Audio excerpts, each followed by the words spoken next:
संगम युग ही आने वाली सतयुगी सृष्टि का आधार है।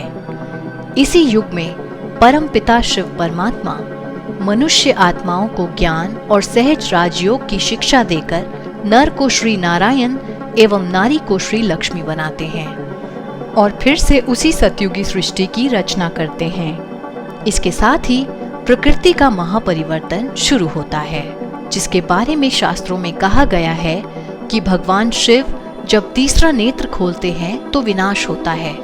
वह नेत्र है ज्ञान का। जहां एक और भारत में ग्रह युद्ध शुरू होते हैं तो दूसरी ओर विश्व भर में एटॉमिक वॉर शुरू होती है। इधर तीसरी तरफ प्रकृति के पांचों तत्व भी अपना तांडव दिखाने लगते हैं। इसी समय सर्व मनुष्य आत्माओं के रहे हुए पाप कर्मों का फल भी उन्हें मिलता है, अर्थात सजाओं के द्वारा सबके कार्मिक अकाउंट्स भी सेटल होते हैं। इसके पश्चात सर्व आत्माएं शिव बाबा के साथ अपने घर परम धाम की ओर वापस जाती हैं। इस अंतिम विदाई के दृश्य को ही शास्त्रों में शिव की बारात के रूप में दर्शाया गया है। सिर्फ कुछ ही आत्माएं इस सृष्टि पर शेष रहती हैं जो आने वाली मनुष्य सृष्टि का सृजन करती हैं।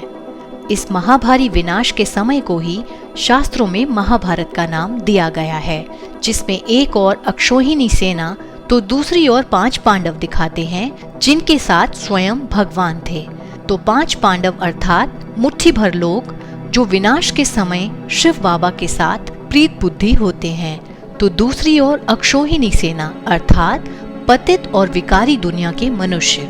इसलिए कहते भी हैं विनाश काले प्रीत बुद्धि विजयंती और विनाश काले विपरीत बुद्धि विनश्यंती। इसीलिए महाभारत में पांडवों की विजय दिखाते हैं, जिसके पश्चात उन्हें स्वर्ग का राज्य मिलता है। स्वर्ग अर्थात वही सुंदर सतयुगी सृष्टि जिसका वर्णन हमने वीडियो के शुरुआती हिस्से में किया है। तो यह थी भारत के उत्थान और पतन की कहानी। तो यदि आप भी जाना चाहते हैं उसी सतयुगी दुनिया में, तो यही समय है राजयोगी बनने का। शिव बाबा बाहें पसारे आप